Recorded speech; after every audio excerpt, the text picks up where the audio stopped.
Three things cannot be long hidden: the sun, the moon, and the truth. Buddha. Hello everyone, and welcome to Secrets of Saturn. I am Jason Lindgren, your host. On this episode, we have Crrow777. He has a YouTube channel that is very well known that specializes in astrophotography and astrovideography. He is well known for his lunar wave video, as well as countless other very fascinating videos. From Crrow's YouTube channel. I will only post clips as they were shot and will not alter or add misleading content. I further pledge that I will not post deceptive or false footage. Much of what we have been told about our moon, solar system, UFOs, and the importance of scientific astrology is deceptive or fails to include the entire picture. My hope is that the clips posted here will help to begin reshaping what we know about our reality, or lack of reality. I will also occasionally post clips that point out the deceptions of our mass media and news organizations to underscore the importance of using our God-given ability to search and find truth. Much of what we know is wrong, but we do have the ability to access and share information to find the truth. This is no longer an easy task given the sheer volume of intentional misinformation cascading in from all directions. Welcome to the show, Crrow. Hey, thanks for having me, man. It is a real pleasure having you here, sir. I know you've discussed the lunar wave and everything on a lot of other programs, so if you want to just give a brief recap of who you are, and we'll go right into this. Well, I think people really began to recognize me on YouTube because of lunar wave. It was first filmed by me in 2012 near the fall equinox. It happened to coincide on the night of the highest Jewish holiday, which I always thought was interesting, called Yom Kippur. For those who haven't seen it, they can go to my channel, Crrow777. It's Crrow777. There's plenty of lunar wave footage posted there. I believe something like 9 of us have filmed it between 12 and 16 times. I have trouble keeping up if I don't go back and count. But I think it was a year and a half from the time that I filmed it to the time that I filmed it again. And then finally, a gentleman named Gustav in Germany caught probably the most different lunar wave, which was the first second-hand confirmation we had, and then the rest is history. And again, to go to my channel, you can kind of see where that's come if you go back to the early clips and go up through all the clips that say lunar wave on them. Sounds great. Now, obviously, there's some sort of phenomena that's really going on here. It's not just you finding it on the same equipment. It's different equipment with different people. So obviously, there's something going on here. And this is before we even discuss any of the NASA photo fakery that not just you, but a lot of people have been uncovering for quite a few years now. Do you have any inkling or any theories about what's really going on with all this? Well, I mean, I think you're asking me what is the reality under the kind of lies that we've been handed. And, that's the $64 million question. That's what we're all working towards. But I think it's safe to say at this point, having done years of research, many thousands of hours behind a telescope, many thousands of hours behind a telephoto in daytime, there has been a false construct created. And it's not just NASA that's done this. We have Star Trek, the TV show, who kind of took what NASA and textbooks had defined and repackaged it and gave it to us in prime time every night. Then we have the movie theaters doing the same thing with Star Wars. It's pretty clear that whatever the reality of what we call space is has been misdescribed. And I've said on the record a lot of times, this world is misdescribed. So many people ask me, am I a flat earther? Well, no, I'm really not. And the main reason is because I see a lot of dissension in that community. But I think what they're doing is important. They're challenging the construct of the description of this world we've been handed. And while I think it will be redefined, I don't think it's going to happen overnight. And telling you what the reality of it is, I don't think we're there yet. I don't think we can tell you what it is. But we can, for certain, tell you that NASA and media and movies have really lied and pushed the false construct of what we're expected to believe space and planets and these things are. Right. And this has been going on for decades now, like you mentioned with Star Trek. It seems that they had an agenda in mind, and then they slowly started integrating that into our society. And yeah, I mean, there's no doubt. I think that any space agency in this world is complicit, and I think that they were formed with the idea that they were going to hide the nature of where we are, our place, and where are we in the scope of things? What is our place? This has been hidden, and if you consider why it's done, I've used this analogy a lot. It's like computer data: bad information in, bad information out. If you consider that the average human being has spent their entire life making decisions based on bad information, that's a very controllable population. When you consider the people, there are people somewhere who have a good information, a good definition of where we are. So I think at the base of it, it's about control. I totally agree with that. It certainly seems so. And it's not just the United States either. It seems to be every country. I've seen videos of the Chinese faking things, and my big question is with the Russians. Like during the Cold War, they were obviously doing a huge amount of space work as well. And what were we seeing with their supposed successes? Well, I mean, that kind of shows you the false construct that we were handed. So what we're told is we're in this battle with our mortal enemies, those damn communists, the Russians, the bad guys. There's always got to be a bad guy. Right now, terrorists are the bad guys. There is never a time in our history when there's not a bad guy. But in the Cold War, the Russians were the bad guys, and we were told that we were in this big race, and the Russians were ahead of us, and then finally we beat them to the moon. And the victorious USA stands supreme, we did it. But when you examine that construct, you can see the falsehood that it is. You see, the Russians were complicit at that level. There was no animosity. They were playing from the same playbook. And you can demonstrate this by simply considering, why is it that they spent all that time, effort, money, presumably blood, people must have been injured or hurt during all this, and then they just stopped as soon as America put the boot down. That makes zero sense. I mean, just because America put the first boot down when you had done all that we were told Russia had done, wouldn't you complete and finally put a man up there? Well, they never did. They walked away, and it shows the false construct. But there's other things you can look at. If you look at all the space agencies, and I maintain that they're all above government, and they're all complicit in a club playing the same kind of mind game. Look at the logos. There's a vector symbol in every space agency logo. It's like, yes, their little secret handshake that they're in this secret club. But it's pretty self-evident that what we were told was going on was in fact a joint effort to keep the illusion of what our place is in this universe, if there is such a thing, a secret. Right. And I've heard it said by multiple researchers that the farthest that anyone's gotten is just low Earth orbit. Right, and I have said many times I don't believe that low Earth orbit could even be considered what we call space. I'm starting a podcast, and I'll be running members-only video there. I will still run my YouTube stuff, but the reason I'm doing that is because I'm not held to all the rules that YouTube will hold me to. And I have a snapshot of someone who took a picture of a supposed rocket taking a GPS satellite into orbit, and what they did was they opened the shutter so that you can see the whole arc of the rocket, and what you see is the rocket go up to apex, and then the kind of parabolic arc, or that's not the right word, the arc of the rocket kind of flattens out on the backside, and you can see it coming back down. And it's such a funny thing, because under this image was posted, wow, I took this picture of a rocket going to orbit, when you can see plain as day that it went to apex and it's coming back down. It's a hell of a shot. And for my money, there is a hard, fast boundary between what we call space and our atmosphere. Don't know what that is, don't know why that is, but there is just ample evidence to show that these rockets are arcing out and just splashing down in the ocean. There is no footage from a ground-based observer of a rocket going all the way, and that makes zero sense. And in the HE age, anything amazing that can be filmed will be filmed, and we don't have that footage. We don't have any footage that I would say is real shot in space. It just doesn't exist. So do you think that there is anything accurately showing anything that's out there? Planets, stars, nebula, anything?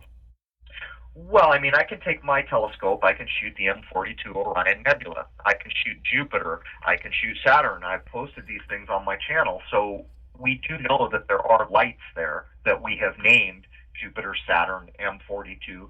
Those things are there, but we can no longer accept the descriptions that we were handed because the people who handed us those descriptions are basically psychopathic liars.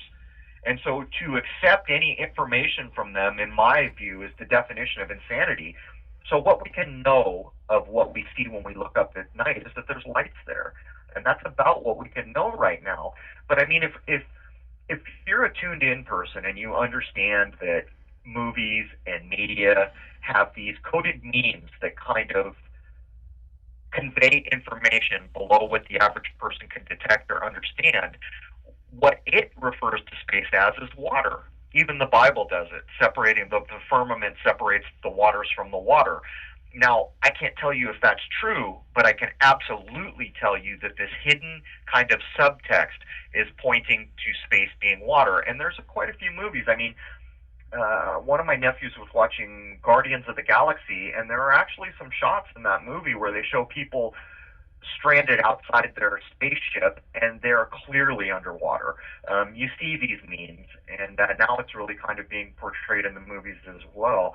So I don't know, I kind of wandered off what you asked me there, but no, it's pull okay. me back. Well, it's interesting, all of this, because I've been studying, for instance, the Nag Hammadi texts and what that discusses, and a lot of what generally gets lumped up as the religion of the elites, Mystery Babylon, the ancient Saturnalian death cults. And it seems like there's definitely something obfuscated about our history and what reality is, and that is completely filtered down through the centuries to today, where we're finally at a point where the average person can challenge the illusion that's been created by these people. And this extends to everything. I mean, from the simple things that a lot of people figure out, like the Federal Reserve is not federal, and the birth name is an account, and all this stuff that they're pulling on us with the banking. Right. Now we're talking about, this extends far beyond that. I mean, our entire worldview or universe view, there's something not right about what we accept as reality.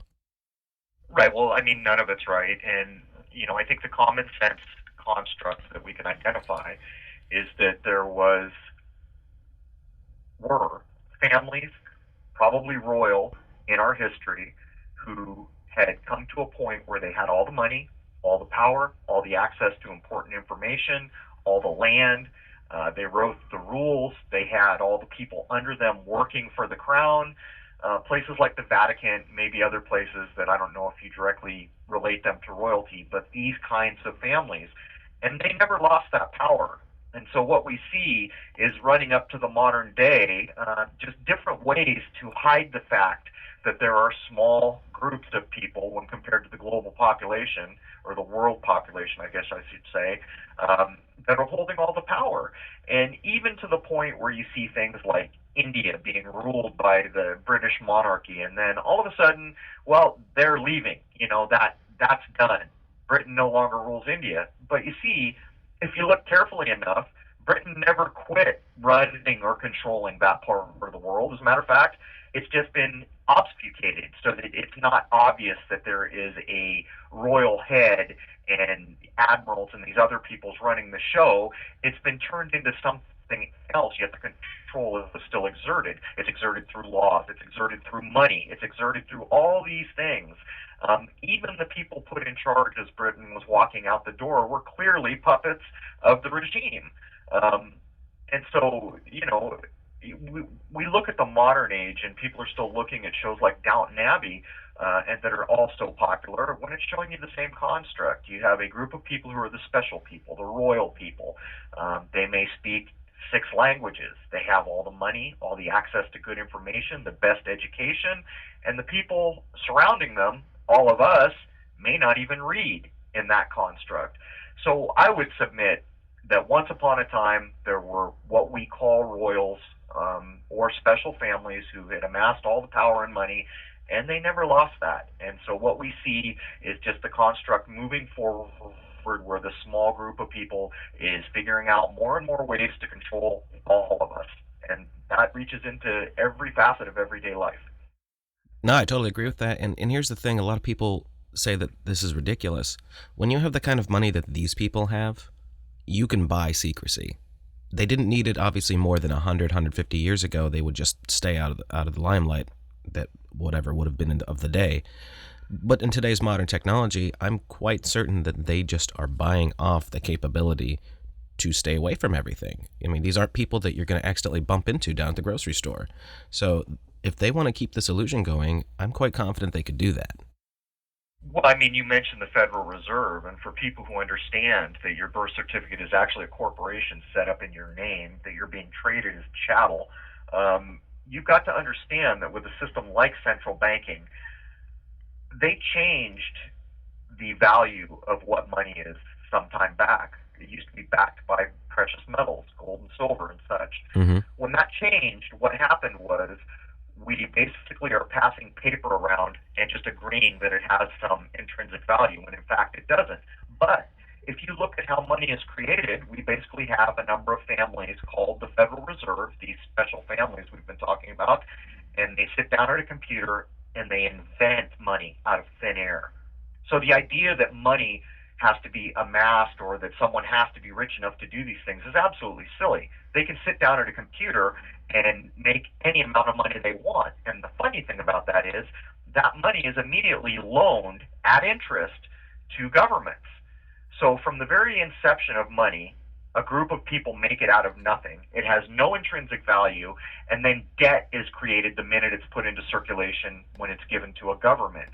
So it's a system built on debt, and you know, it's just, it makes everything kind of laughable when you begin to dissect what we've been handed, where you turn on cable news and everyone's arguing about the national debt. It's ridiculous. The system is built on debt. The system that we currently function under requires that more debt is accumulated every year for this house of cards to remain standing. But at the base of what we're talking about, there are a group of people where no matter what number you come up with, they can match that in money, because having money is not the issue. What is the issue is controlling the fact that the rest of us have a hard time getting money. That is the real issue. Right. And you're right. It's not just money. It's that they control all the resources and pretty much everything. Right. All the land. If you look at what's going on in the Middle East, and I was going to look into this. I haven't looked into it, but I was told that something about the Islamic religion dictates that they have to have precious metals backing their money. I don't know if that's true yet, but if that is true, and I will look into it, consider why they would be attacking that part of the world so hard, because as long as there are large populations still having their money backed by a precious metal, it makes it very difficult for these kind of control freaks to get in there and do what they've done here. Right, because nearly every country on Earth, and I think it's down to 3 now, only 3 countries on the planet are not part of a central banking system, if my memory is correct. And that means that they've got all but 3 countries on the planet under their thumb. Well, I think it's, I think we can demonstrate at this point in a number of ways that there are very few places on this world that are not co-opted into the system. And if we look through history, you can see what's done to indigenous peoples. And while we have no way to know if the history we've been handed is true, because most of us can't see back beyond maybe a great-grandparent, so if we choose to believe these historical accounts that we're handed, we're just kind of choosing to believe it for the most part. Sometimes I guess we can get evidences that back up the story. My point is, look at Australia, the Aborigines there. Look what happened to them. Look at the story we're handed about American Indians. Look what's going on in the Middle East right now. They're kind of just decimating every old culture that could have a link to something that is real beyond the false construct that we're living under, that we've been handed. So, there it is.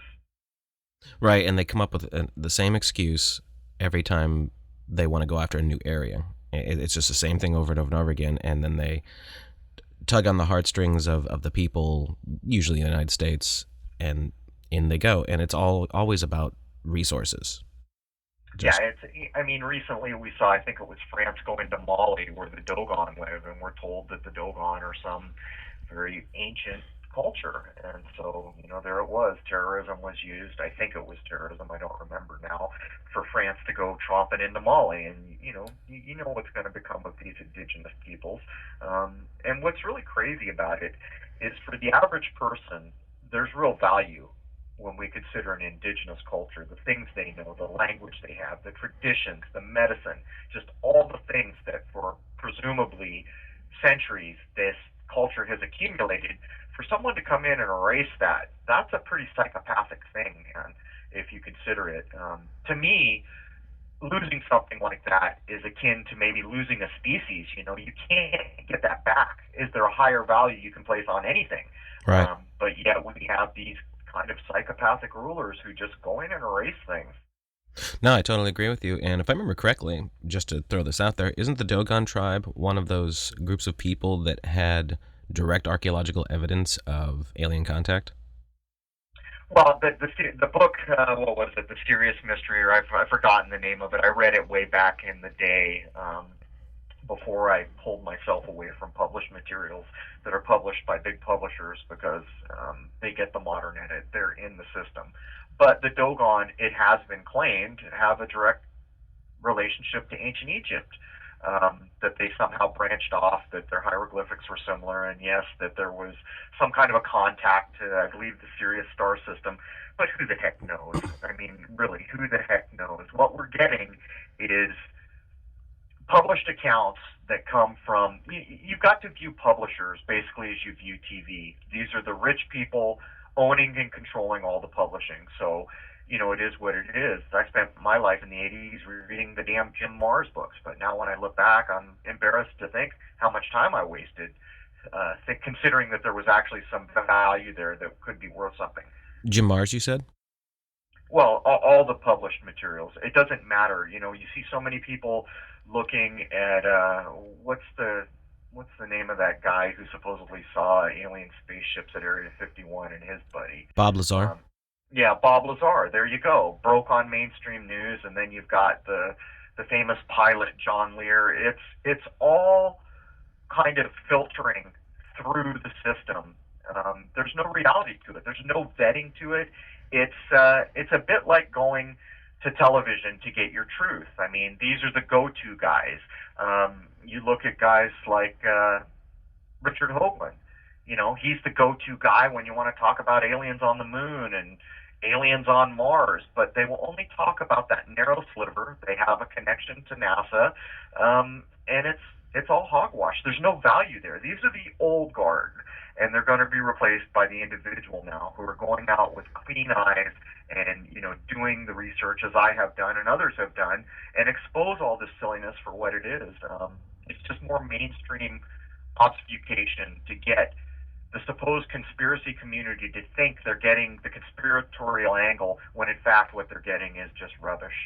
It's interesting you said about the old guard. The person who comes to mind most with, in my mind, for the old guard would be Art Bell. Exactly.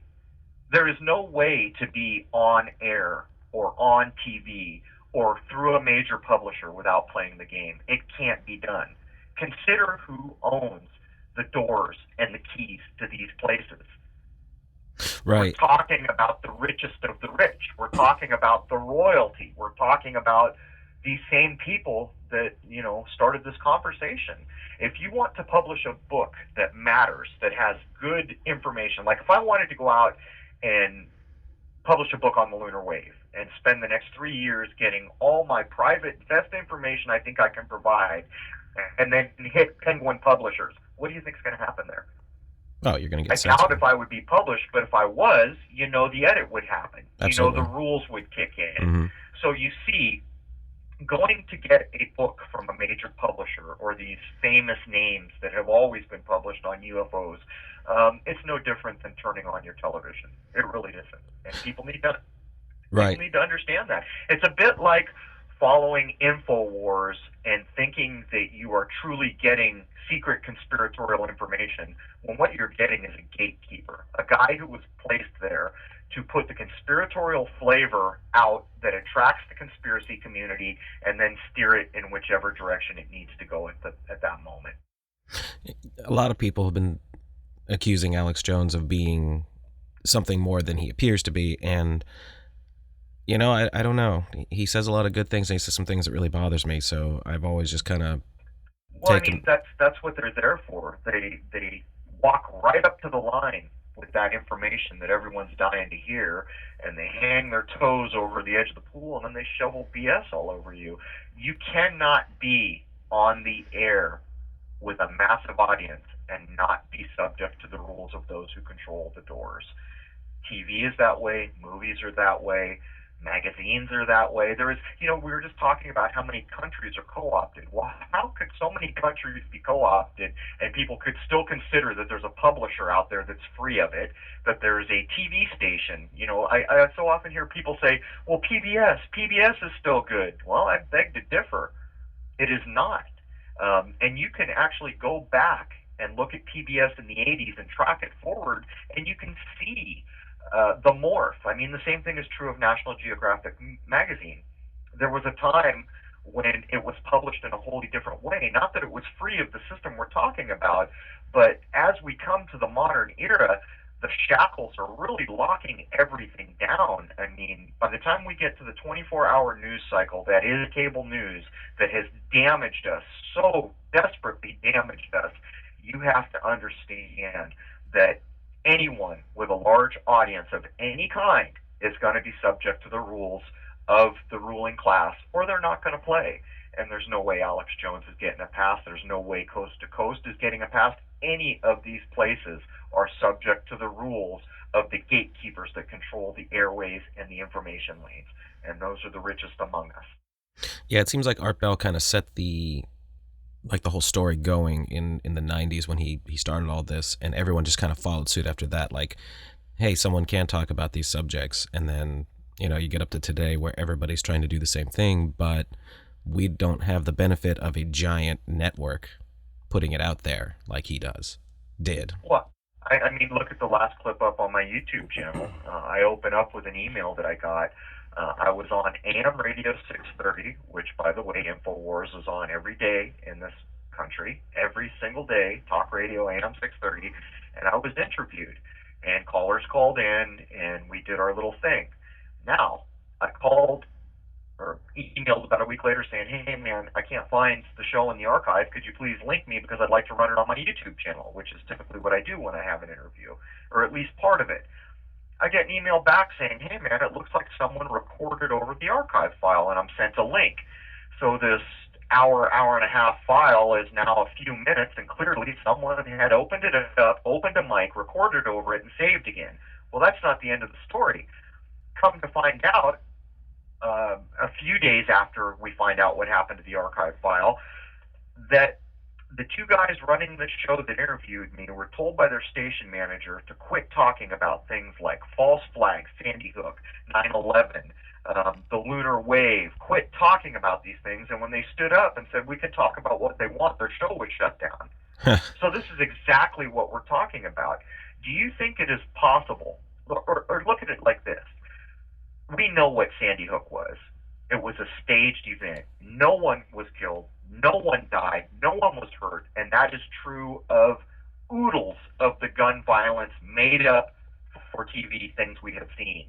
Now go over to Alex Jones and see what he has to say about 9/11. Will he tell you that 2,500 people or whatever it was were killed at 9/11 or at Sandy Hook? You see, he can't be on the air and say that. He cannot be on the air and say that Sandy Hook was a complete ruse and that no one was killed. And that instantly identifies him for what and who he is.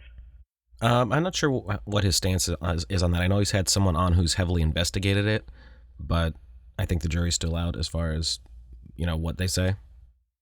Well, I mean, it's simple. We know what they're doing. These are crisis actors.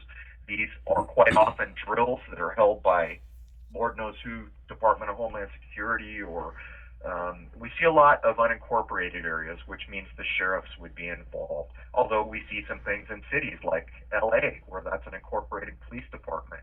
But we know what they're doing.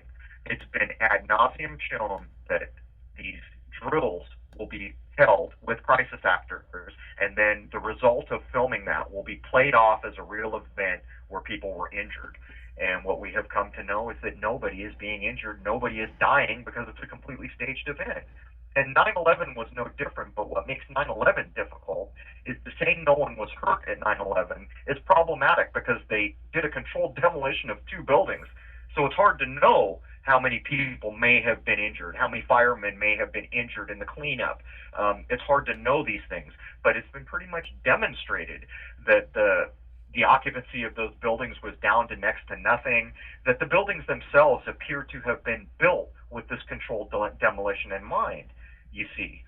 But if you go to any on-air or TV source for this information, they will never be allowed to say that no one was killed or no one was hurt. And while 9/11 is problematic because they did demo 2 very large buildings in the middle of a city, take Sandy Hook, take the Boston bombing. If you hear someone say no one was injured in these events, you know who they are. By the same token, if you hear them riding the fence and they're on the air, you know who they are. Right. And I think there's a lot of good research that's been done on that, and it does get out, but there still seems to be a controlling factor once they try and get it out there. Well, I mean, it's gotten to such a fever pitch that nearly every week of every month we see a false crisis event. I would imagine that the powers to be do everything they can to not allow anyone with any kind of an audience to say the things that get said on YouTube every day. You know, it's a far cry from me having 50,000 subscribers and maybe 10 to 15% of my traffic comes from those subs. So how many people am I actually talking to on a video? Maybe 10,000, and I'm saying, you know, these are staged, faked events and nobody's hurt. Anyone with an audience that goes to say that, you better believe that the control, you know, is going to come to bear on those people. We even see it on YouTube with the smaller audiences.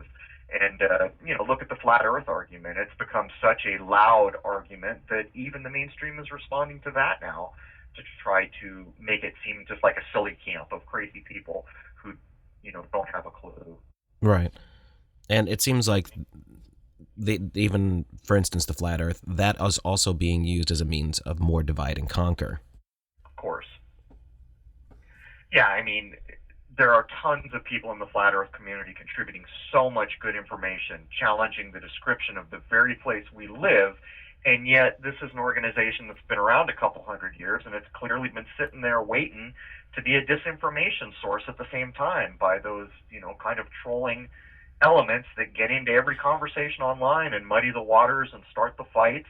But nonetheless, there are still individuals out there pushing the boundaries and kicking the walls down. The people in the flat earth community are critically important, and they're not crazy. There's nothing wrong with challenging something that a textbook told you was absolutely true. I do it every day. We should all do it every day. We should learn to think for ourselves.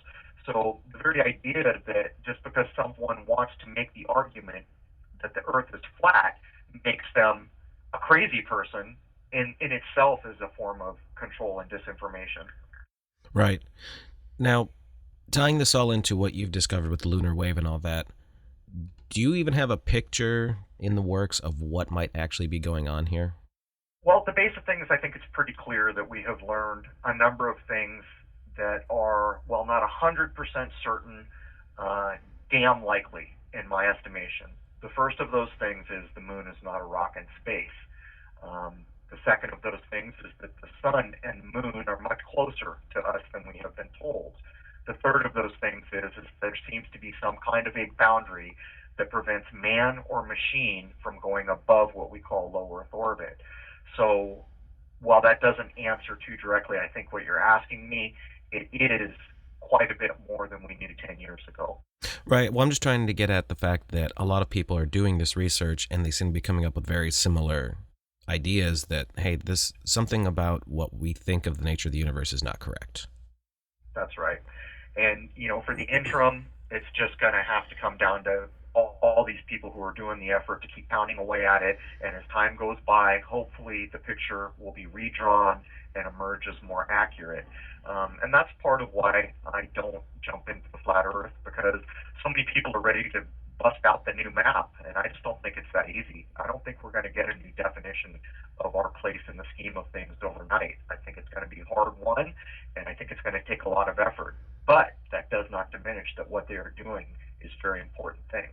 No, it's we must keep challenging the standard that's out there right now. Absolutely. And I don't think any of us have the complete picture yet.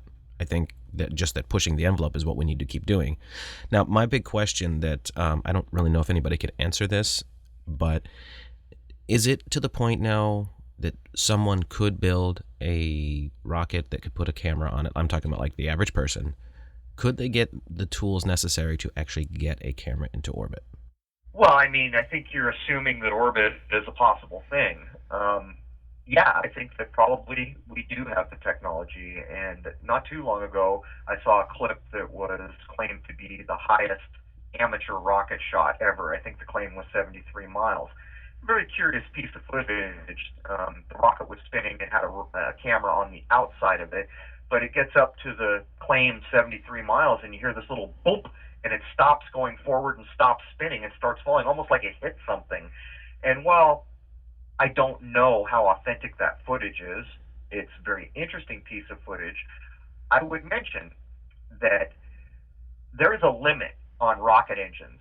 You have to be licensed to get up to a certain rocket engine for all these reasons. And in my view, yeah, there's probably rocket engines that could be used to get up high enough to really do some damage to the construct we've been handed. But, you know, you've got a question. Really, we can't go out to the desert with amateur rocketry without being licensed to shoot these rockets up because of all these supposed dangers and, you know, national security or, you know, all the things they put in front of you. Look into that if you're interested. If you're listening to this and you're interested, I've forgotten J or M-sized rockets. I looked up, I don't know, two, 3 months ago, I was looking at what point do you have to be licensing and getting permission to get these size rocket engines. But if you look into that, it'll really give you a bit of insight into what amateurs could do and what they're allowed to do. And I'm pretty certain that if you tried to do this, it would more than likely be shut down. Someone would show up from some agency with several letters, and just, that's it. It's not going to happen. Well, I mean, even if you pulled it off, then there's the problem of getting the footage out to the world. I mean, YouTube right now owns video because they say to everyone in this world, come give me your video for free and we'll run it. We don't care how long it is. We don't care anything. Just give us your video. You will be subject to all the silliness and rules and censorship and data mining and all the things that go on YouTube, but it allows them to pretty much, for the most part, control that video market. This is a big part of what I'm trying to accomplish with my podcast website, where I will be serving my own video. And the problem to this day is it's not cheap to serve your own video. No, it's not. You know, you do a podcast and it's voice only. The average person could do that, but as soon as you do video, it gets expensive quick. Right, yeah, because of the bandwidth that's needed. That's the claim. I mean, but come on, YouTube's doing the whole world for free, so, you know, is this just more false construct? Is this an artificially manipulated marketplace? I think so. Oh, I totally think so. I mean, they've got to keep control somehow. Yeah. So what is it you want to challenge on your podcast? What are you going to be presenting on there that's going to be different than the YouTube channel? Well, for the most part, I'll be able to say anything I want. People need to realize that for almost a year and a half, I have not been able to say or show anything I want for fear of having my channel attacked with strikes or shut down. And I've got thousands of hours of filming and video production on that channel. And so, you know, you can ask anyone running a YouTube channel that's challenging things how nervous they are all the time. So the main thing about running my own site is there will be nothing that is off the table. I can run anything, show anything, talk about anything, but what's even more critical to me is to have that membership over on my private website that's interested in what's going on, that wants to have the adult conversation and take it further, free of the kind of troll, threatening environment that YouTube has become with censorship and, you know, people in Pakistan putting strikes on your channel. You know, it goes on and on and on. So those are the main goals, is to have a free speech atmosphere where we can try to push the ball further down the field, free of all the constructs that is YouTube. And what challenges have you come up against on YouTube already? Well, I mean, there's been a number of times when I have been in the middle of an upload and I've been notified that there is music that may be copywritten in the back or somewhere in my clip. And a number of times for the life of me, I couldn't figure out what that was. So I re-edited. A couple times I was aware of what it was, and I said, okay, I have to remove this. I have had strikes put against me. I have had to claim fair use, and I finally got a partnership with one of these places that controls the ads, because the real problem with the average person on YouTube is there is nowhere to send an email when places like what's it called, AdSense, when they do things to you, there's nowhere to send an email, no person to talk to. It is the ultimate version of taxation without representation, the idea of that with what goes on, and everyone's pretty sure that AdSense is actually Google. So what I did is I partnered with a company that has direct access to Google and AdSense. And that has insulated me, but nonetheless, I'm still subject to the rules. And if I run the wrong piece of NASA footage, most of it's supposed to be copyright free, but not all of it is. If I run the wrong footage, I'm back in the same place I ever was, where a copyright strike will come. Or for that matter, if some other user on YouTube takes umbrage with me, they can file claims against me just because they feel like it. And these are things you have to deal with. And it's all just very kind of frustrating when you take into account the amount of time it takes to get the video, edit the video, and upload the video in the first place. To have to deal with all this other stuff on the back end is just, it's a bridge too far. Now that's very interesting about NASA having copyrighted videos. What material are they copywriting compared to what everything else that's free use? Well, you see, it's a funny thing. If you go in, anyone could go look it up. It says, like, if you go to Wiki Commons is one of the places I think you can read this, or the NASA websites, it says the majority of NASA images and video are copyright free and may be used by the public, and yes, unless otherwise stated. Well, that's the rub, because you get videos and images from everywhere, and it's not always clear whether you're grabbing NASA footage that falls under the big envelope of anyone can use it, or whether it's that other footage. And I have actually found footage that is other footage. As a matter of fact, I went to publish the transcript of the supposed Apollo astronauts talking about the Jade Rabbit in the 60s, which China was going to do in the modern era. But I was covering that transcript conversation. Come to find out, it's illegal to reprint it in any form. So I had got ready to publish this, found out that it was copyright protected, and I had to go back into the clip, remake it, and change everything into my words that I was trying to cover in the transcript. So that's one example. That's really interesting. So they just put out a blanket statement, but not any specifics. So in case you hit on something they don't want being used, they could just say, oh, well, no, you can't. There it is. It's the catch-22. Yeah. Everything's copyright free except for what isn't. And by the way, good luck trying to figure out exactly what that is. Huh. What about other space agencies, for instance, the Russian Space Agency? Well, if you're asking me about copyright, I'm not sure. But if you're asking me about where they are in the scheme of things, they're in the same club. In the same way that China is on the moon now lying to us, saying they are on the moon with a rover, it is the same game that was played with Apollo, and it's the same club. In terms of copyright, I'm not sure how all that works. I wasn't sure if they'd ever done the same thing where they claimed, like, oh, you can't use our material. It doesn't seem like it, because recently the Chinese were caught red-handed passing off footage claiming Chinese astronauts in space, and it was very quickly shown that it was shot in a pool because of all the bubbles in the footage. Yeah, I've seen that one. So you would think if they had the copyright thing to fall on, they would have been pressing that. No, I saw that, and I was just like, you got to be kidding me. I mean, that's so obvious. It goes on and on. Few people understand that one big pool, I forget where it is. It is in Russia. I don't know where it is. I've forgotten. But the big pool that has the mock-up of the ISS in it, there's a massive green screen in that pool.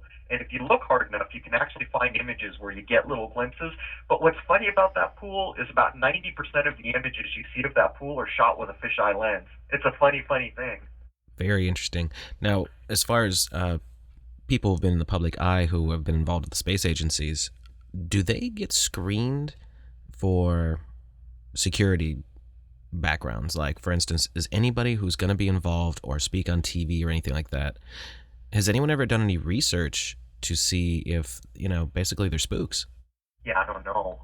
At some level, you would imagine they'd have to be, because they have to stay on the party line. But I have always maintained that there are plenty of good people raising families, having kids like all the rest of us, working at NASA that don't have an inkling of what's going on above their pay grade. They may even be designing the next rocket, and for them, that's what they're doing. They're doing the best they can to design this rocket that they've been handed as a job.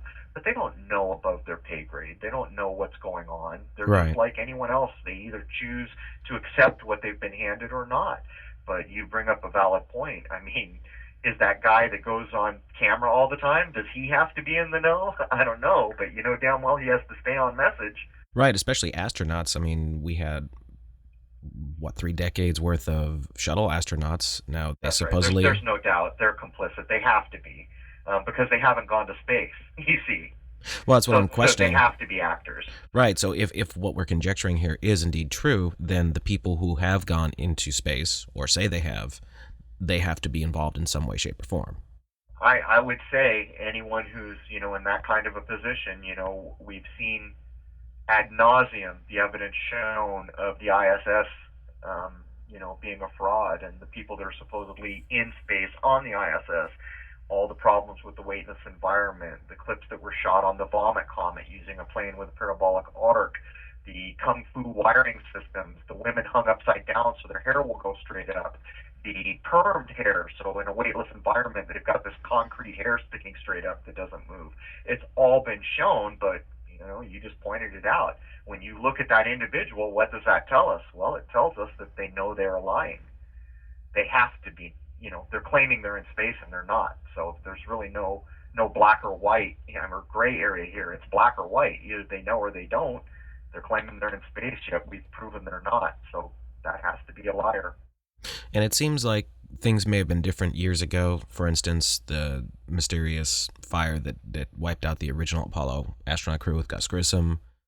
People were reporting back then that he seemed not confident at all that the technology was going to work. And then all of a sudden, the 3 of them are killed. Yeah, but I mean, we have the same problem. So where did all that, you know, it's a bit like the thing on Mars where all these people come to me and say, well, look at all these images of Mars. See, it's not right. Well, where did you get those images? Same place with the Gus Grissom story. You got that data from NASA.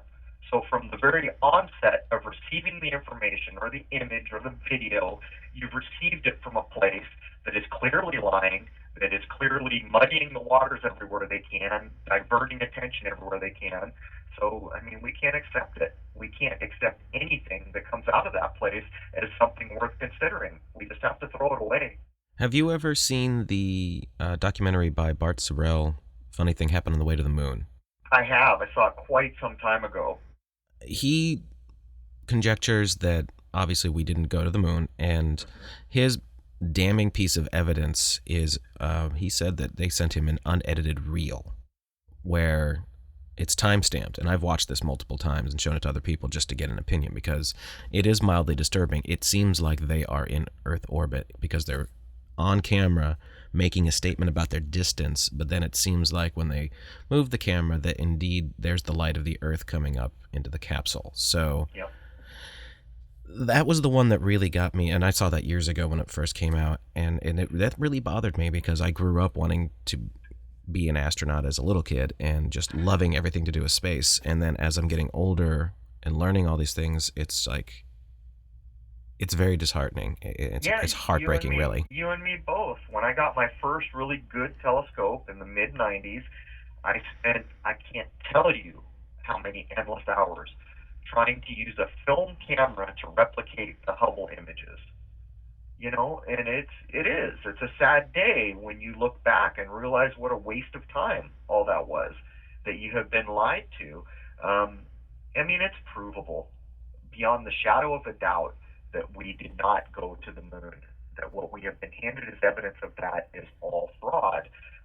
There was a guy who's got a website up, he's a PhD in Ukraine, that used the parallax method that flat out shows where the description of the image says this mountain range in the background is 5 kilometers away. Well, he used the parallax method, showed you the formula he used, which means it can be replicated any day of the week, named the images that he used that were provided by NASA as astronaut taken moonshots, and he showed that it's 500 meters to that set piece back there.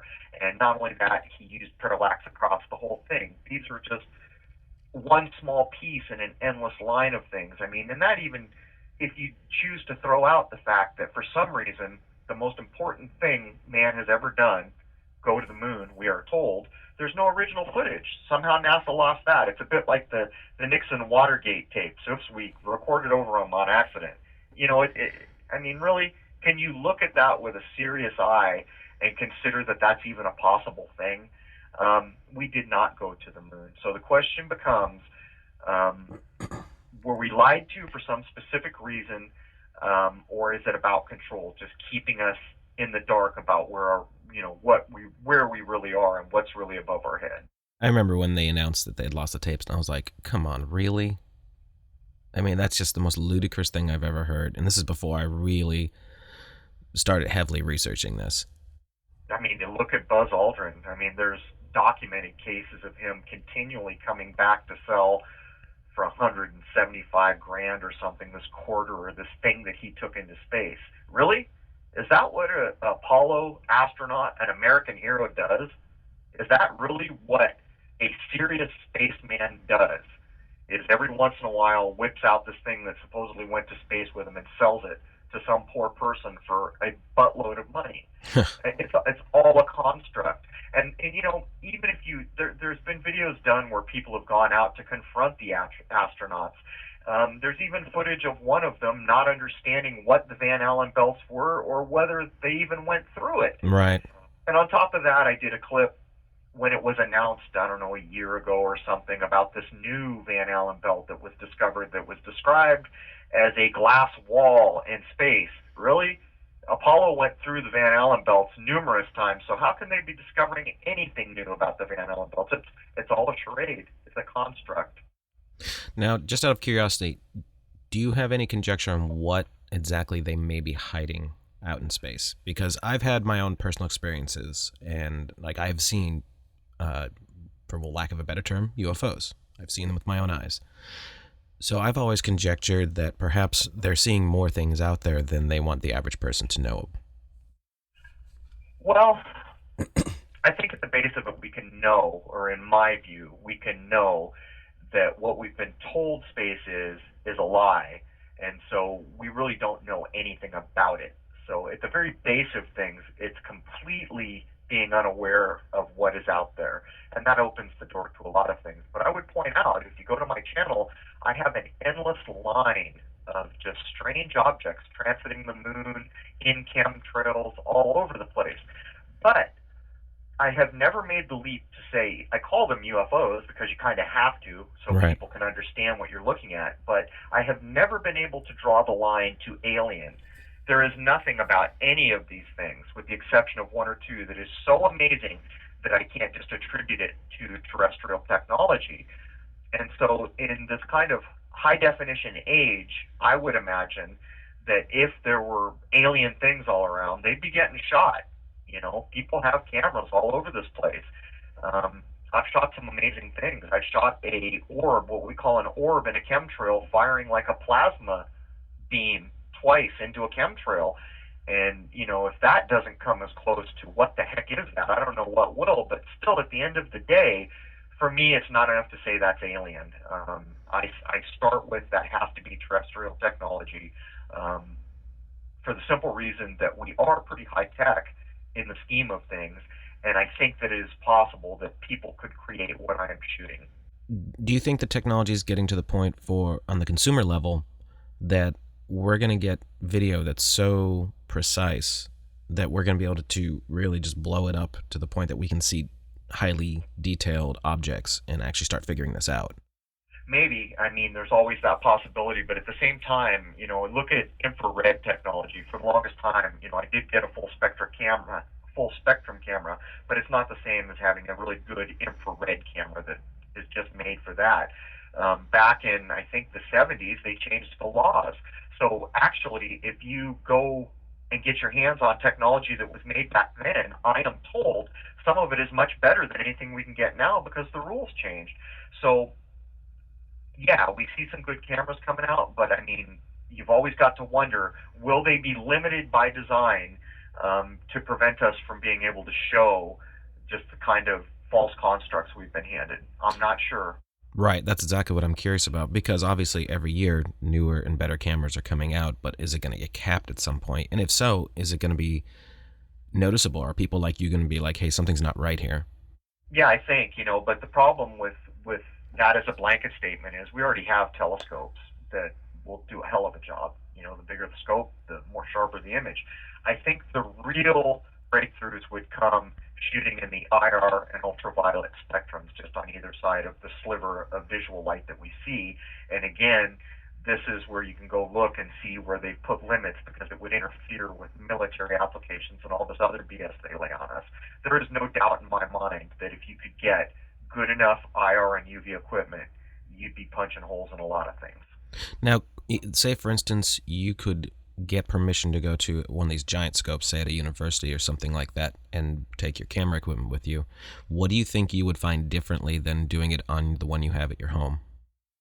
Geez, a good question. I guess I've never really considered that. I have looked through the 27-inch scope in Flagstaff that supposedly discovered Pluto. Hell of a nice scope, optical scope. A lot of the big scopes are not optical, but if I had a shot at, say, a 30-plus foot optical scope, I would point that thing at the moon straight away, and I'm not sure what I would find because, well, for one thing, here's something to consider. One of the party lines we're told is that there is no terrestrial scope that can see anything bigger than like a mile and a half. And that's a flat-out lie, and you'll see different numbers from this. Sometimes it's a half a mile or a mile. I have owned telescopes that will see smaller things than that. But if you consider some of the massive scopes, it dawned on me one day, they could shoot the supposed remnants of the Apollo, say, the buggy tracks. There's supposedly 7 miles worth of buggy tracks up there. Mm-hmm. So I maintain that we have telescopes that would be big enough to show that, and yet we are still told to this day that terrestrial scopes don't have the resolution to do it, and that sets aside the whole Hubble quandary where, Hubble could clearly show us anything, and we were told it couldn't forever, and then finally they produced fake images that were proven fake overnight when a guy took the resolution required to image Pluto with Hubble and demonstrated that the images had been falsified when they shot the supposed shadows of things from Apollo on the moon with the Hubble. Oh, and the tipped over. Of course, the American flag was tipped over naturally. We're in a post 9/11 world, so that flag's got to be in the dirt. That's kind of what I'm getting at, though. Could you get access to a scope that could blow holes in these stories pretty much immediately? I think with money you could. You'd have to do it on your own. Over the course of my YouTube career, I've spoken with a lot of people. There was a point early on, well, maybe a year and a half or two into the lunar wave discussion where people were contacting me. But I had 3 people that contacted me that claimed previous employment and 1 current employment at a large telescope facility somewhere, and each of them had said that we are not allowed to point the telescope at the moon unless we are told to and given coordinates to do so.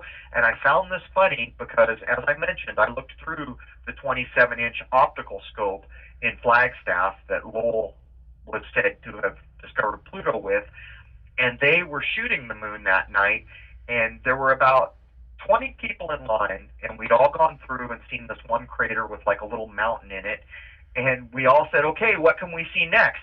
And they said, nope, this is what we're looking at tonight. And we were all like, no, come on, we've all seen this, let's look at something else. And they were like, nope, this is what we're looking at tonight. And so when I heard from the 3 people who claimed they were either currently or had been working tell me that, it really rang some bells, because of course, if I can film the lunar wave, then every observatory in existence has to have some kind of a control mechanism on it, doesn't it? And I think that comes down to funding, but I mean, there it is.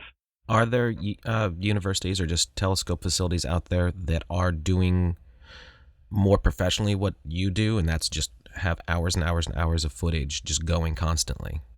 I would imagine, and it begs, it really makes you wonder why is it only 9 people on YouTube have lunar wave footage? We've demonstrated that it's likely you can shoot these things at the equinoxes. We've done it more than once on 9 different systems now. Why is it that no observatory has filmed this? And the funny thing is, for a while, the Google definition that was offered up was that it was a naturally occurring atmospheric thing. And my response was, really? Anything natural that can be filmed should have been described a long time ago. Show me the footage. So, I mean, there it is. There's observatories out there that are presumably filming the moon a lot, looking at the moon a lot. So where is that observatory-based lunar wave footage? My suggestion to you would be, since you're the one who kind of is the champion of this entire phenomena, would be to start a community through your podcast and try and network to get to people who work at these facilities and see if you can get folks to start discussing it. Like, hey, I work here and this is what I've seen. Or you never know, they may be able to get access to actual footage. You're right, and I have done that very thing. I did it on my channel. At one point, I posted some lunar wave footage, and I said, hey, all you people following me, there's a lot of observatories. There's, I don't know at the time, 20 or 30,000 people following me. Some of you must live near observatories. Ping your local observatory and ask them about this and inquire, and do this. And a bunch of people did. And for the most part, nobody got a response. There was one response, and I think it was Norway or somewhere in that part of the world was the only response that we got back. And it was a very short kind of tourist response that said, clearly this is atmosphere, period. No real effort put into it. But, you make a good point. Maybe it's time to do that again. Well, I would conjecture that there's got to be other people who have a passion for astronomy like you do, who works at a facility like this. And if so, then even if they haven't seen it yet, this has got to at least pique their interest, and, something must be able to be done about this. There just must be. I guess I would tend to agree with you, but then there's always the problem of people being afraid of losing their jobs. But nonetheless, I think that you have a good idea, and maybe it's time that we try that again. Right. Even if there's a way you could perhaps have an open forum where people could discuss, because even if those people directly don't come out, people who know other people who know other people, like, you may be able to start putting links together, That's right, and I will have that private forum on my podcast website. There will be a comment section which is private from the open internet, so that would be a good place for someone who's a bit nervous to be able to come in under an alias and say the things they'd like to say. And of course, what always happens when you start getting onto something real, you start getting pushback from, let's just say, other mysterious forces, things happening. Yeah. Right. And I don't know how much of that you've experienced, but a lot of people do report when they hit onto something, weird things start happening, like you described with the radio station, the information getting erased. Yeah, I mean, you're right. We are kind of coming to a time where I think that even professional people who are concerned about keeping their jobs, there may be a lot of them out there who are really interested in talking about real things, true things, challenging these false assumptions we've been handed. So I totally agree with your assessment.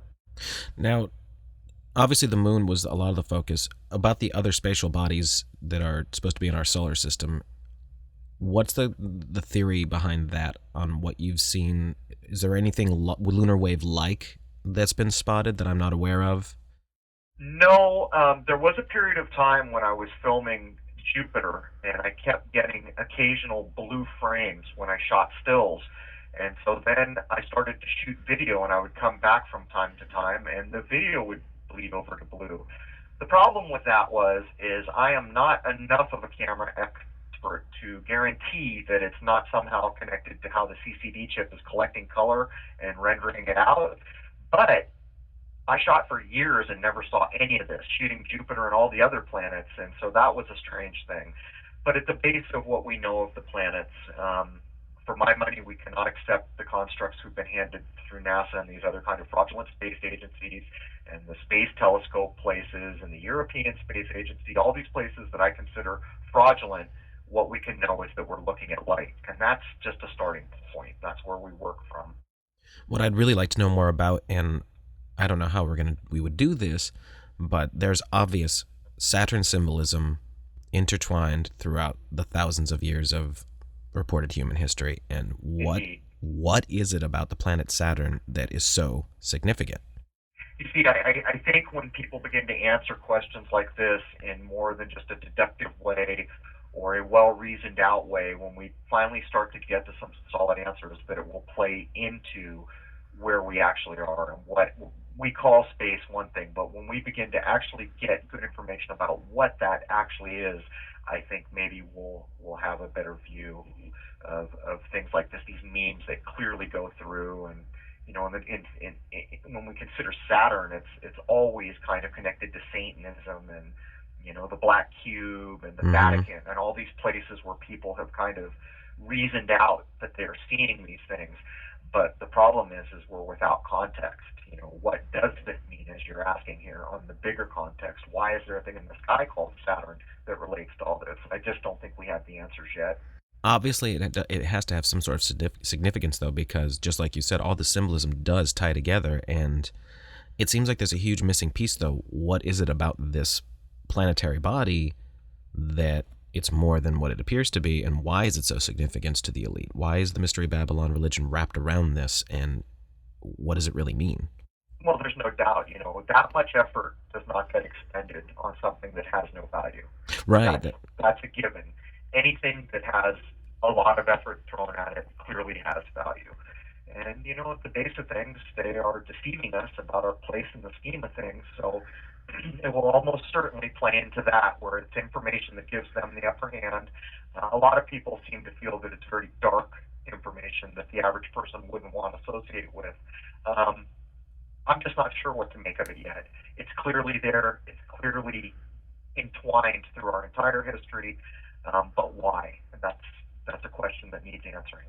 Without a doubt, it's significant. And I see a lot of people putting out information, but a lot of times it's the same information. And I don't see anyone really getting to the heart of the matter and exposing something groundbreaking involving it. But it has to be, like, there has to be something massively significant about it. Yeah, I would imagine you're correct. There are a lot of people who have done good work drawing the lines, showing the symbolism, but at the base of it, it doesn't tell us what it's actually representing. It doesn't correlate, what is Saturn, the thing we look at in the sky? What is that light up there with the rings on it? It just doesn't correlate back. But I think we're moving in that direction. And for my money, we're kind of in an era of awakening. I think that we will make strides to get beyond kind of the logical, deductive things that we can find out and begin to tie them to more real-world, matter-of-fact things. Do you think there's any substance to things that people have put out about Saturn? For instance, there is the scientist who put out the book Ringmakers of Saturn, where he was taking images from the Voyager series and discussing UFO phenomenon out there. Do you think there's any significance to that, or do you think that's just more fakery? No.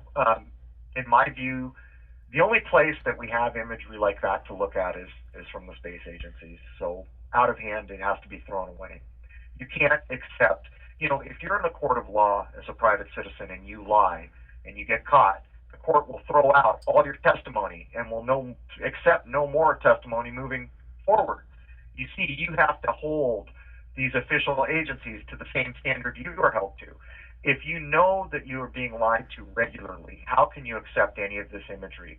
And for my money, you have never in your lifetime seen a real picture, snapshot taken in space of anything. And in my view, everything you've seen that is a real image was taken from a terrestrial-based scope. And I don't believe that people, machines, or anything else goes by the hard, fast boundary that is what we call low Earth orbit. Now, I did my own little bit of research, and I'm not a photography expert or video expert or anything like that, but I did something very, very simple. I went and looked at all of the NASA footage of pictures of Earth and video of Earth from Mercury on up to today. Yep. And the thing that I walked away from that with is the Earth looks different. It doesn't look consistent from time period, like from the early 60s to the mid 60s to the 70s to on up. Right. The Earth does not look the same, and I don't know why that would be. So, I mean, what was your conclusion? Are you looking at real images that were snapped in space of this supposed planet? That's my question. What am I seeing here, and why does it look different? You're looking at a construct. If you look, one thing you should do when you're doing research like that is look at the description that NASA is handing you of the images, because words have meaning. And quite often the truth is couched in descriptions where the average person doesn't look at it in the right context and thinks they're looking at a snapshot from space and they're viewing the descriptive information in that way. If you snap yourself back to reality and challenge, is this in fact a snapshot from space, and then read the description, you will find that quite often they tell you the truth about the images. This is telemetry data. This is a mosaic. This is a construct. This is an artist's rendering. It's been demonstrated wholesale that the image that we all grew up with in our textbooks, I think Apollo 17 shot that supposed picture of Earth from space. Yes. It's been shown endlessly that that was not a real snapshot image, that it was a construct, and that it's been used over and over, flipped, new cloud patterns put on it. Everything under the sun has been done to that image. I don't know how many, I don't know how other to address this than to say, in my view, there. All right, everyone. I don't know what happened there. The line just dropped. So we're going to go back to what Crow was saying about no composites of the Earth seem to have been real. And carry on, Crow. Yeah, I mean, I was in the middle of saying when the phone dropped out from under us that, in my view, no machine has gone into what we call space, and that you have never seen an image of a distant planet taken from space, from a rover, from a passing supposed satellite, or of this planet. And people should logically deduce, I say this over and over and over, we're living in the high-def age. Why is it that we don't have endless images of our planet? Maybe a 24-hour live feed, and people will say, oh, well, the ISS gives us this and the other things. But I would point out those videos have been shown to be fraud. Quite often when you're looking at the feed from the ISS or another satellite, anyone who's been to art school can apply this. When you see the Earth spinning by underneath, perspective is wrong. When you see clouds and the distance between clouds, and by the way, there's almost always tons of cloud cover, and it's almost always over water, very rarely over land. The distance between clouds when you're looking at something far away should be close together, and as it gets closer to you, it should slow a bit and the distance should widen. This is not what we see, and there have been quite a few artists and other people who have shown those videos are just constructs. So again, for the record, you have never, in my view, seen any image, any snapshot or camera footage that was taken from what we call space of anything. That's pretty much what I came up with when I was looking at images myself. I mean, I don't know what's going on, and I don't make any assumptions. I'm only looking at facts. Things of the Earth looked different to me, and why would that be? It's a funny thing. I was considering at one point why the inner planets that we're presented with are rocky and the outer ones are gas, and one day it dawned on me. It's so funny. If you consider taking a picture of, say, Mars, which is a rocky planet, that has to resemble, what we're looking at over and over and over. Every time it's imaged, every time it's seen, it has to look similar to that first original shot. And I've actually done a video that shows people like Percival Lowell saw what they call canals. And there were a few people who were totally drawing images, spending years illustrating this whole other Mars that we no longer see. And then after their death, that was all swept under the rug. But if you consider the gas planets, they're gas. So every time you see them, they can look a little bit different, and no one's going to blink an eye. And I think that's probably part of the construct. What do you make of this announcement, I think it was last week, that they found another gas giant planet way out yonder? Yeah, sure they did.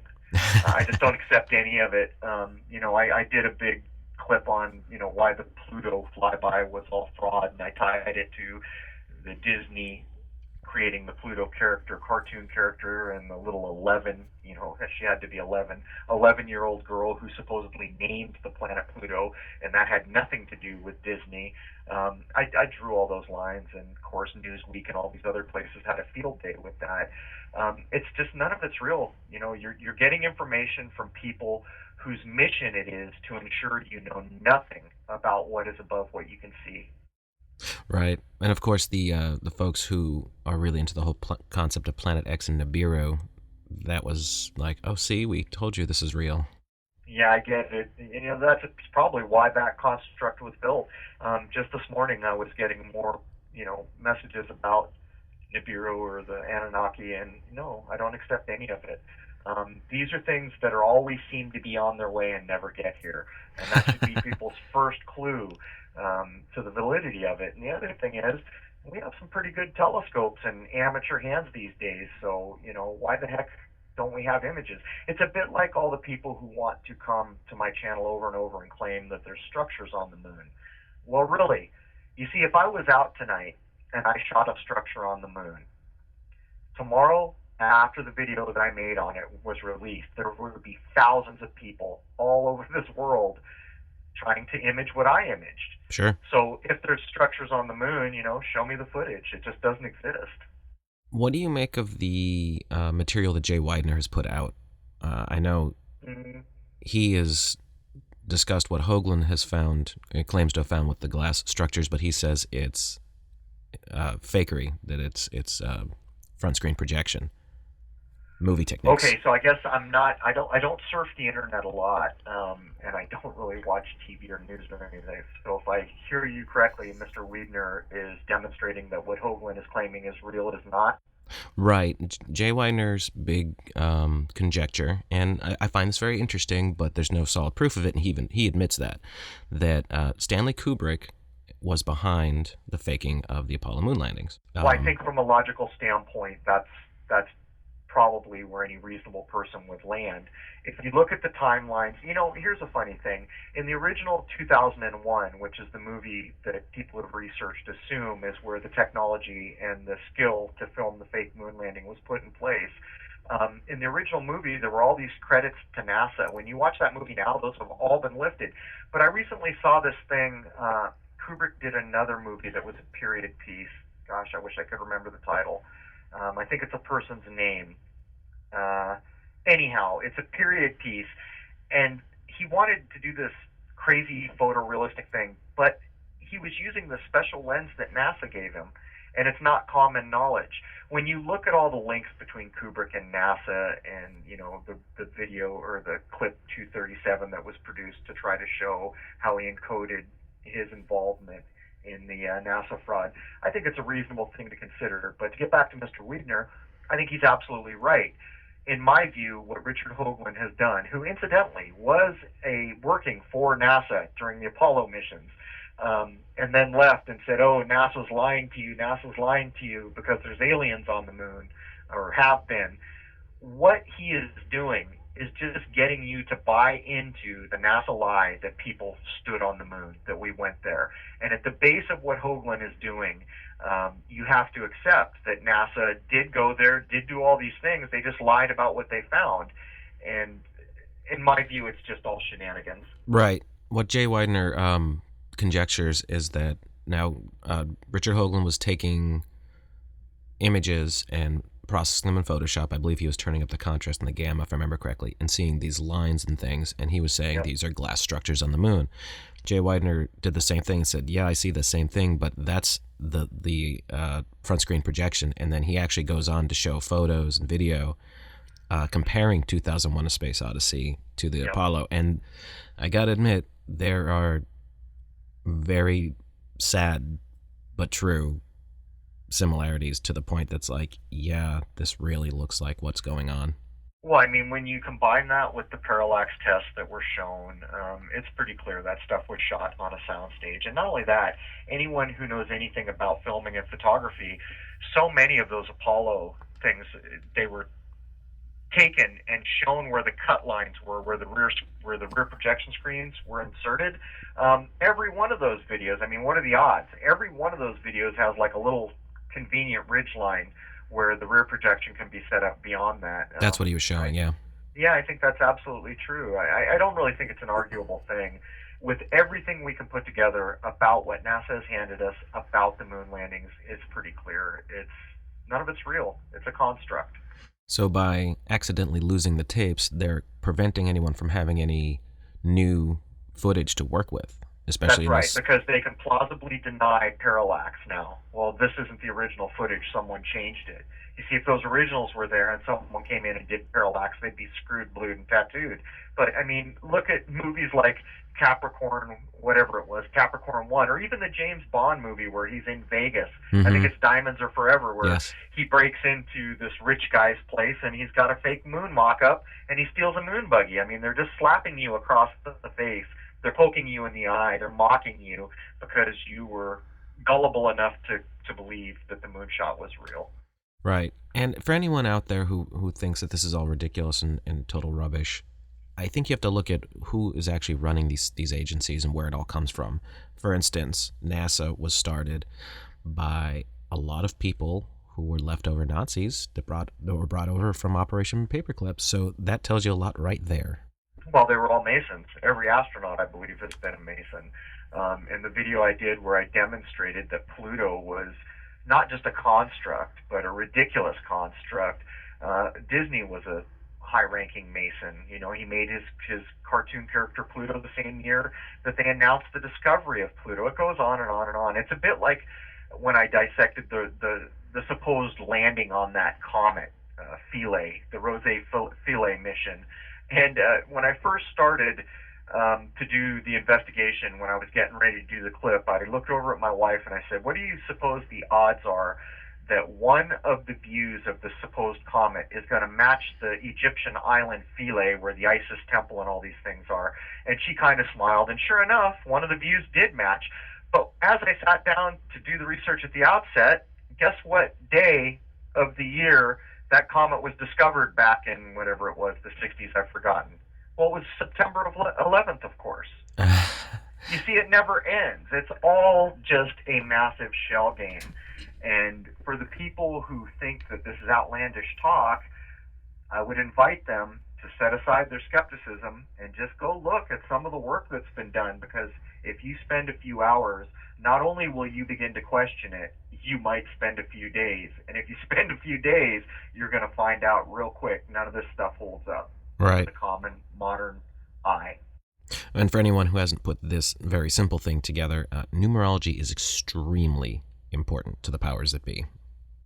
No doubt. Everything is encoded with numbers, and the kind of coded wordplay goes on and on. You know, as an example of that, Sandy Bullock's newest movie, Crisis, is our brand. Well, it didn't take people long to remove the CR and show the ISIS is our brand, and start to dissect even the titles of movies that you're slapped across the face with. It's absolutely encoded with numerology and gematria, and there's absolutely this bizarre wordplay that goes on, and many think it may relate to some of the older, like Hebraic language, where there were no vowels, so that these words can be manipulated in a way where any vowel can be shifted in or shifted out and make words and sentences mean whole other things. This is absolutely going on, and again, that's not arguable. It's been demonstrated to be so far beyond chances. You know, it's really not a questionable thing for those who have looked into it. Right. No, without a doubt. Now, here's something I haven't heard anyone discuss yet, and I don't know what you think of this. Is there anything about Star Wars: The Force Awakens, the biggest movie that's come out in God knows how long? Was there anything that stood out to you about that? I haven't seen it, but I know in my bones that no mega blockbuster movie gets released in the modern age that is not echoing, pre-announcing, reinforcing old lies, and tied into the system. And just the title, The Force Awakens, should tell you something. You know, you've got to look back to 1977 and look at the story of how we supposedly got the first Star Wars. They act as if George Lucas had this idea and it wasn't going so well, and, you know, there's all this doubt. And no, this was a preconceived thing put together. It was a milestone. It was a major shift in culture for the entire planet. And so when you fast forward, and now Disney, of course, Disney, who's been complicit in so much of the things we've talked about and been so responsible for using the airwaves in movies to condition us all, Disney paid about $80 gazillion for that franchise now. So, you know, anything that is Disney, you already know what's going on. It's Disney. Right. And I don't know what George Lucas may or may not have been involved with. He was friends with Stanley Kubrick, and I know he helped him in his early days. It's a club. You know what? I feel sorry for people who still head to Hollywood to wait tables and try to work their way into stardom, because I'm convinced that, these are all people from bloodlines or nepotism, this kind of thing. The people who make it big, I don't accept for a second that it was just this amazing story that this person happened to make it. I think that the slot they occupy was waiting for them when they got there. And I think many of them can be related to royalty, all the way back to I Love Lucy. I think that there's a clear connection between the controlling powers that be and this kind of Jewish-operated, owned and operated Hollywood system that has done so much to skew our view of the world. I'm not one of those people who buys into the Jews are evil and run everything, but there is absolutely no doubt that that Hollywood is predominantly controlled by people of Jewish descent. No, I mean, you can't just blanket and say Jewish is bad. I've got a lot of friends that are Jewish. They're not bad people. Right. But there is an element of that ancient religion and that ancient kind of tradition that has gone hog wild and clearly into the banking systems. And, whenever you see, what other industry can you point to and say this Italians run all this, or Greeks run all this? It's really nothing you can point to. And yet Hollywood, even in the modern age, we know that it's a group of Jewish families that own it. And that doesn't even seem legal in the kind of American construct we've been handed. That seems like it should be violating some law somewhere, right? Right. And, well, basically what you're saying is that it's a monopoly of sorts. Hey, it's not just a monopoly. They have co-opted their special families and bloodlines in and out of there. There's a reason why, you'll hear terms like Hollywood royalty. That's what you're looking at. And I would like to throw this out there to anyone. I would like to challenge someone to look into Star Wars, the modern incarnations of it, because they're putting out movies every year and they are just pouring money and resources into creating new material. And of course, there's no way it's not going to have something to it that they're going to use for their benefit. No, there is no modern movie released that is going to have any sizable audience that isn't playing into the system, the coded system that we see. It just isn't. All the Marvel movies are echoing things. As an example, the first Avengers movie, where Iron Man goes through the portal with a missile. Well, not too long ago, my wife witnessed what looked to be one of those spiral portal-y things opening up in San Diego, and we were told it was caused by a Triton missile.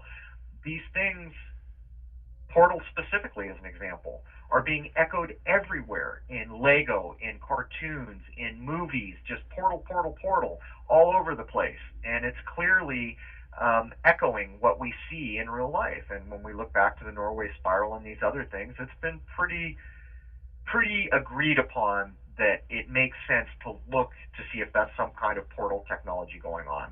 And when I already have spoken about that nobody leaves low Earth orbit, you got to wonder, are they trying to poke a way out? Who knows? Right. And a lot of people make accusations at CERN and other such institutions that what they're really doing is they're trying to actually rip the fabric of space and time and see what it's really all about. And exactly that, create wormholes, create portals to other places. Well, when, not too long ago, they did the big Higgs boson God particle announcement, and they did it on Nova. When I watched that, I have never seen a more painful kind of construct pushed out to the public. It was so funny because one person in that film that they were supposedly announcing the God particle had been found, they asked him, when will we find it? And he said, never, it doesn't exist. One person out of this line of people they put in there. And then they get into the room where it's going to be announced, and it's just so painful. And of course, Higgs is sitting there, the man who came up with this, with a scowl on his face, and he's not allowed to talk. But if you look at what's happened around physics leading up to this, we were told growing up in school that physics was supposed to refine itself down to this one simple equation that described it all, when in fact what's happened around the Higgs boson and other things is it's gotten so complex that they invent a new particle every other day, so now they have a particle zoo.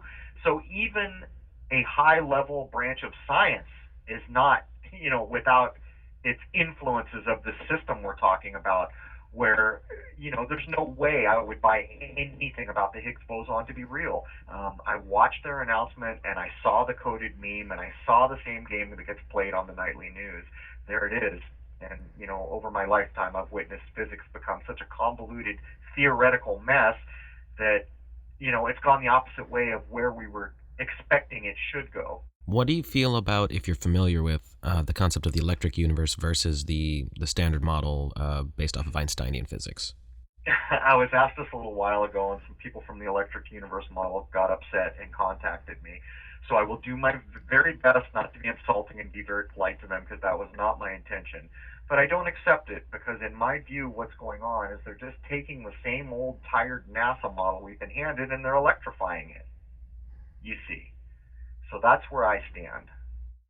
Right, so you don't think that the physics would work out any differently to really make a difference? Not even interested to know if the physics does work, because I think that the whole basis for what space is absolutely has to be challenged. I don't think we can accept any of it. So I guess it would be safe to say that we don't know the very nature of space and time itself, so anything that we're looking at in the mainstream physics world is going to be accurate anyway. Yeah, and I think that it's also quite probable that the sciences and things that we have grown up with that back these things have been shaped by the original lie. I mean, if you look at Newton's Principia, one of these really important old scientific documents, I think someone counted, I don't know whether it was hundreds of thousands of times, he used the word if. If this is true, then da-da-da-da-da-da. And you start to look, and then you say, well, wait a minute, what is a law? Is gravity a law? No, gravity's not a law. It's a theory. And yet, how many people do we have out there challenging gravity because it's only a theory? So we should be challenging it, right? We either need to prove this out so that we can call it a law, or we need to find something else that better describes what we're seeing. This is the problem that I have, that even the basic tenets of science, and believe me, I'm not anti-science at all. I grew up, father was a PhD, very scholastic household, but the problem has become that the people who have funded the universities and these other things have really come to control what is allowed to be looked at and what is allowed to be said. About a week ago, I read an article in one of the papers here on the East Coast talking about the death of the American university for very similar reasons. Now, all that being said, have you come up with anything that you can logically deduce, for instance, about the lunar wave that would make sense with any science that we understand right now? I'm not sure how to answer that, I guess. Well, the conjecture by a lot of people is that it's a hologram of some sort, that what we're seeing is like a refresh rate. Yeah, you see, that's unfortunate, because originally that's how I went at trying to describe what I was seeing, and I may have been slightly influenced by some Russian research that were kind of using octaves, which I think is a good way to probably describe what we're seeing, octaves. But I tried to use hologram for lack of language to describe what I think what was going on as kind of a facade. And the problem with that became people latched onto it and said, well, how would we make that work? How does a hologram work? Where's the energy come from? Did the cavemen have holograms? And it became this own line of reasoning that was unhelpful, to the point where even the logical assumptions were being ignored, where I am saying it's not a rock in space, and yet I see a moon. Well, if there were cavemen, they saw a moon. So what's different? Well, the difference is that people are assuming that people are making this technology. But see, and I'm not making that assumption. I don't know what is causing all this. So now what I say is the lunar wave, I believe, is a facade. It's a construct. It is not a rock in space. You could not land on it if you wanted to. And one of the things I point out is I've spent thousands of hours out at night with binoculars, telescopes, and cameras, and I have seen an endless number of fireballs that we were told are meteorites coming down from space rocks burning up in our atmosphere. And a number of those, I mean, I don't know if I've seen hundreds, a lot. I've seen a heck of a lot of them, and a number of them look like they might have hit the ground somewhere. And so when I look up at the moon, here's this supposed rock in space that looks like it's been through a shooting gallery. It looks like it's been hit every other night since it's been there. And yet, in all the history of the images of the moon I can see, there is no substantiatable record of it being hit by anything, and in all the thousands of hours where I've been sitting here on Earth watching fireballs come in, nothing has ever changed, moved, or been different on the moon. And so there it is. I mean, it's just more logical reasoning that can lead you to question what you've been told. Now, that's very interesting because obviously we know meteorites hit the ground all the time. People find them. If they're hitting the moon, you should see some evidence of this, hypothetically?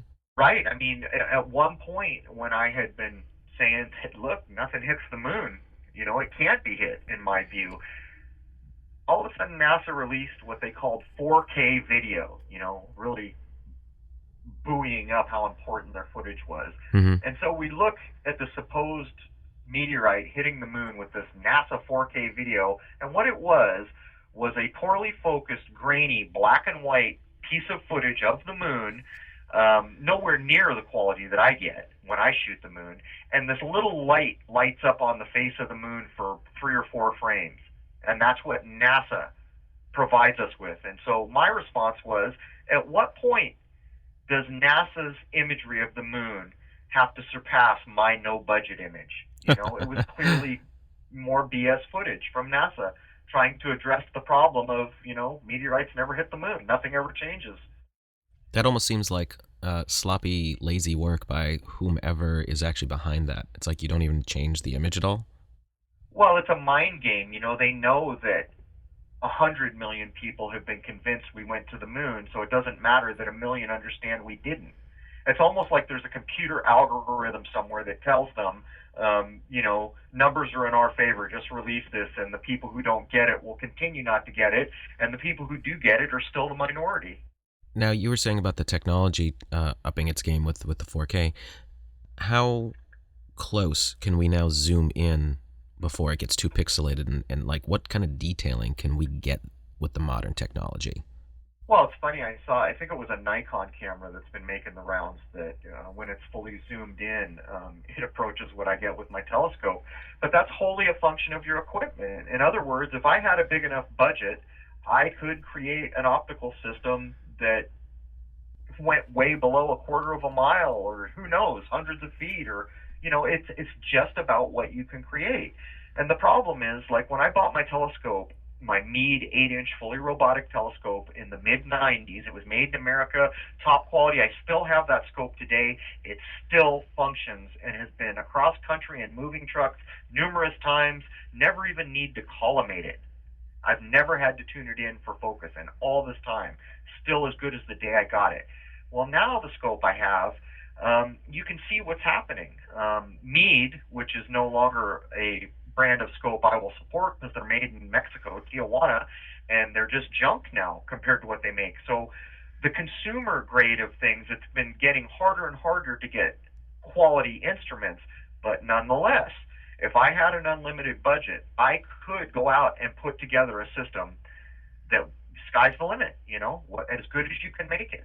So pretty much what we can conjecture at this point, if budget wasn't a concern, you could shoot the moon down to, like, you would be able to look at the Apollo landing if it was there. Like, you would be able to see it clear as day. I'm not gonna say absolutely yes, but I will say yes in an overarching way, because theoretically there should be telescopes on this planet now that can pull that off. That's what I'm getting at, because the images that they released from Hubble were, I mean, it was just a couple of dots. It was barely anything. Well, it was a lie. I mean, a very smart man proved within 2 days that those were constructed false images, and that the resolution required to shoot Pluto was not the resolution that we were shown there. And again, we weren't really shown anything but shadows, you know, and then the same coded memes, oh, the flags tipped over, you know, these kind of silly games they play with everything were coded into the story we were handed. Right, but what I was getting at is the technology should indeed exist that we could get pretty close-up images if there is a lander sitting there. Well, we're told there's 7 miles worth of buggy tracks out there. That's 7 miles, an object or a mark that is 7 miles.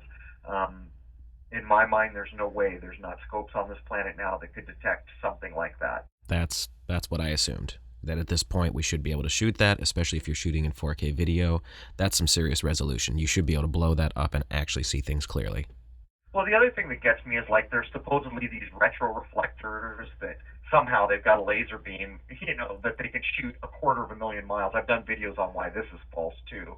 As a matter of fact, if you go to one of the websites, they were regularly defunded because it was found there was no scientific value to these supposed lasers that were supposedly bouncing off the moon. But if you look at all the metallic or reflective things they left there, how come no one's ever filmed one of them glinting at a certain phase of the moon? Sunlight hits all that stuff.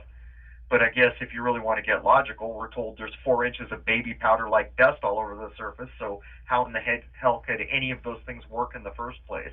Right, the laser, whatever it is they're bouncing the laser off of would theoretically be covered by now.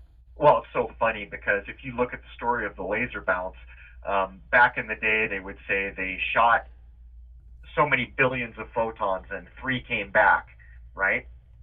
Well, Mythbusters recently did it, and I think they claimed 1 photon came back. But here's the funny thing. I actually saw this done once. You see this green laser go crack, crack, crack, crack, and send out this pulse of lasers. And then about 2.5 seconds later, a computer goes beep, and they say, yep, we did it. So there is absolutely no way for a human being to verify any of this. And what really defies the imagination is I said, well, how do you know that you collected the right photon? And they told me, we shot a few billion and 1 came back that we collected, and it's so monochromatic we know it's the right photon. But here's my question. So we're told the moon's nearly 250,000 miles away, which I don't accept. How in the hell do they keep a laser beam tight enough to ever go that distance and reflect off anything? I was just going to ask you that. If it's 237,000 miles...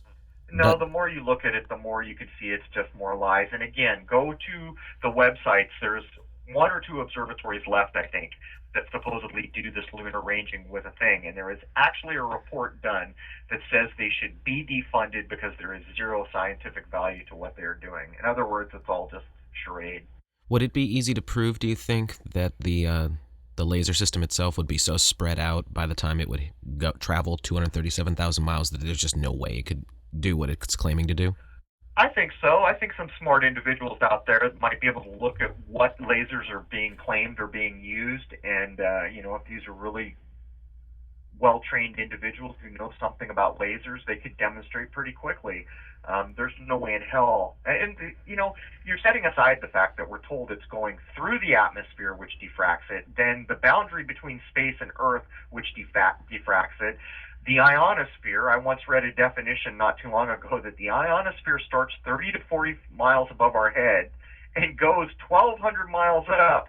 Well, in the middle of that, around 100 miles or 160 miles or somewhere in there, space is supposed to start. And yet the ionosphere is still being claimed to be a thing 1,200 miles up in the vacuum of space. The ionosphere is charged particles. So all these things, and what about the Van Allen radiation belts? Well, you'd be shooting that laser through that. What about the new glass wall that was found in the Van Allen radiation belts? You'd be shooting through, it goes on and on. It's just silliness. What I was kind of getting at is if we can't attack the problem directly, for instance, neither you nor I could shoot a rocket to the moon to say, hey, this isn't what it seems to be, perhaps we could whittle away at things we could prove, for instance, the laser. I think so. Right. Yeah, I think so. And this should be, as I suggested earlier, this could be a community effort. Lots of people could attack this problem from different angles and just put it all together. That's right. And there's also a diffraction that occurs, we are told, when anything leaves our atmosphere. It's like light going into a glass of water. So, they're hitting this little 1 foot or 3 foot by 3 foot reflector, and yet the laser has refracted through our atmosphere. And as we know, the Earth is spinning, and as we know, the moon is moving and tipping and rotating a little bit, 90 degrees every 6 hours, we were told. So you put all these things together. But I agree with you. If a lot of people looked at that, there's no doubt in my mind that they would just find nothing but endless problems. Right, and this is what I think we could all of us who are just asking these questions, each one of us could use our particular skills to attack a certain aspect of the problem. Like I suggested earlier, people who work at planetariums or have access to these telescopes, well, you could do a huge amount there. But someone who's, say, a physicist who deals with lasers, well, you could just show the math of what would be needed there and disprove that part. So if we all attack this little by little by little and then just put it all out there, we could really start getting a better idea of what hopefully is going on. Absolutely, and I think to some degree this is happening already. I mean, who hasn't seen the footage of the guy who made the Hasselblad camera that supposedly went to the moon? Just saying there's no way that picture was taken. It goes on and on. But I agree with you. These are the things that will make a difference for the doubters, for the people who don't understand. And I think it's already happening to some degree, but the more people who jump in, the better. Right, and the big thing everyone's got to remember is that don't subscribe to any one theory so militantly that you're ruling everything else out, because these things are next to impossible to prove, and we have to use as much circumstantial evidence as we've got. And don't get in the mindset that you have all the answers, because you don't. No, I agree with that, but I would point out that there are certain things that will get uncovered which pretty much show what you've been handed is a falsehood. And while that doesn't answer all the questions, as you point out, it does tell you that the people who provided the data in the first place did not tell you. I just don't like how people get in camps and all of a sudden it has to be that model or nothing else. Well, that's just like subscribing to a religion that's full of holes. That's the problem with joining groups. I talk about this all the time. I belong to no group, and I never will. In my view, this is the age of the individual discovering what they can, kicking down, challenging the boundaries, and then freely offering up what they have found. The reason is, and the Flat Earth is a good example, this is a group that's been around a long time, and clearly there were people in place ready to step in and make a mess of things anytime they wanted to. No group is exempt from being infiltrated and ruined, basically. Even if it's set up with the best of intentions, someone who sets their mind to infiltrating the group and causing trouble can do so very easily, and that is the problem with groups. No, absolutely, and that's what's going to keep happening, no matter what organization is out there. Especially if you're hitting onto something that's getting closer to the truth, it's going to get infiltrated, and they're going to keep up this divide and conquer nonsense and just keep everyone guessing and fighting with each other so that you don't get onto what's real. That's right, and then they can attribute it to a group, they can belittle it, defame, do all these things. That's why it's so critically important that the individuals that make strides forward just show what they found as an individual and let people reason out what you reasoned out, and then that information ends up having so much more value. No, I completely and utterly agree with all of that, and I've been saying this for quite a few years now. I do believe that because of the invention of the internet and this intertwined communication thing that now exists, we could actually start figuring this out for real. This isn't about people having to sit in libraries for decades photocopying things. This is, hey, I've discovered this, I'm putting it out here. And that's right. We can all communicate literally in current time. It's like, I've discovered this, I can call someone in China. And this is what we have to use. We have to use this power of communication to take down the system. And I don't think the creepy old men that are behind all this really saw what power this has, because this instantaneous communication and capability to share data, it's incredible. It's never existed in modern human history. No, I agree with you. It's hard to imagine they didn't see it coming. ARPANET was around for the military quite a ways before we ever got our hands on anything. I was there on computers as AOL and the other first kind of public access internet gateways came into being. But what you just described, it's already happening. It just needs to happen a lot more. I think your call for people to get involved and do what they can is important. There are a hardcore group of people who have shown so much about the deception, but when more and more people get involved, it's going to matter more and more. I mean, not too long ago, the cover of National Geographic was put out there to address all the people who understand the moon landing wasn't a real thing. And it was used to belittle them and make them seem like crackpots, but nonetheless, it demonstrates that the powers that be had to address it because it's gotten so big. Right, that at least it got enough attention that a national magazine had to address it. That's right, and that is a badge of honor. You can't take that away. That tells you the state of things. We have made a difference when that kind of thing goes on. And I do believe this is happening more and more. Now, mainstream television and movies and things, they're not attacking this headlong, but I think people are interjecting it little by little, and it's just getting to the point now where it's showing up in everything. Because if you take a look at most, maybe not most, but a lot of the mainstream media that comes out nowadays, it's interjected into there. It's not like, if you're looking at things from the 50s and 60s, it would never be in there. But today, there's, even if it's just symbolism or little signs, it's just everywhere. It is. I mean, the media and all the kind of big information outlets have been co-opted by a very small group of people. That's all there is to it, and they were co-opted for a reason, for control. And this stuff was going on in the 50s and 60s, and I just wrote an article where I covered some of this. But the funny thing is, it was much more hidden to a much sleepier audience back then. And yet, we would expect, as the audience becomes more awake, for it to become more hidden. That's not what we see.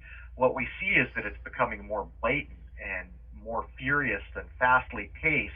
And that tells us something, too. It's almost like it's understood that at some point the cat is coming out of the bag, and, you know, they'll deal with it in some preconceived way when that time comes. It almost feels like that. But at the same time, it feels like they're going to scratch and claw to hold on to it as long as they can. Right, because it's only dripping out at such a tiny pace. But like you said earlier, you used the example of Star Trek. I think that's probably one of the big ones that they used early on to introduce certain concepts. Well, there's no doubt. TV, you can go all the way back to I Love Lucy. You can see what's going on now when you look at it with the modern eye. But these big constructs like space, yeah, you know, it got defined. This is what space is, and everybody who's ever, you know, the Twilight Zone or anyone else who's covered it has made it look the way it was originally described by NASA. Actually, I should say by Walt Disney. If you go back to the first, for those of us who are old enough and remember when Disney came on Sunday nights, The Wonderful World of Disney, if you go look up on the internet or other places, those shows where they're announcing what's going to happen in space next, it is a very strange thing, because it is Disney saying, we are designing this next for space. They're literally saying that. And it's almost like NASA isn't even really in the picture. It's Disney doing all this. You should all go back and look at the early kind of Von Braun Disney announcement of what's going to be happening in space. But the funny thing is, none of it ever came to pass. All these space stations and all these other things that Disney was saying they were bringing us, it just kind of underscores what we're talking about here. It was fabricated by the owner of an amusement park and then put out on TV for all of us. That almost goes hand in hand with the projected future in 2001 Space Odyssey, because, well, I lived through 2001, and we definitely didn't have an incredibly active space program with space planes going to stations and to the moon. Obviously, this never happened. Right. But someone seemed confident that it was going to happen, that they would conjecture, hey, by we're doing this in the 1960s, we're going to have this by the 2000s. It really makes you wonder what they were thinking, doesn't it? I mean, they're showing spinning space habitats and all these other things, which was echoed in 2001. It was covered in Disney. They're even showing their artists rendering out what the next thing for space is going to look like. But none of it came to pass, and it's a very curious thing. Now, do you think they were doing that just for the audience at the time, or do you think that there was an intention to do more and it got cut? Hard to say. You know, you got to wonder, was it that they had so many close calls with the NASA thing that they backed off this grand plan they had? I just don't know. Clearly, they were all complicit in the hoaxed NASA landing. Oh, absolutely. I'm just wondering, were they putting this ideal out that, hey, we really are going to do this, and then they realized, no, we can't let this be a public thing, and they cut it back? Not really sure how to address that. I mean, at the base of it, they were putting these ideas into the minds. That part succeeded. This is what we expect space to be. This is what we expect space vehicles to be. All these things were seeded into our minds. But why they never followed through with it is, I mean, look, it wasn't too long ago that Bush the Jr. said we're going back to the moon again and then to Mars. Well, what's come of that, you know? Right, I remember that. I think that was around 2004. Yeah, there's Gene Cernan in the back with a big scowl on his face as the president is announcing we're going back to the moon. Really? Well, we did it in the 60s. Why can't we just go step out in the garage and do it in an instant now? We didn't have the computers or anything else going for us when we pulled it off back then a number of times, and yet we still can't quite make it with all our modern advances. That's right. It's all silliness. It is all silliness. We are here on this place, and the people running this place are just as stuck as we are. It would appear to be so, because, you know, no one even discusses the fact that Bush said that over 10 years ago.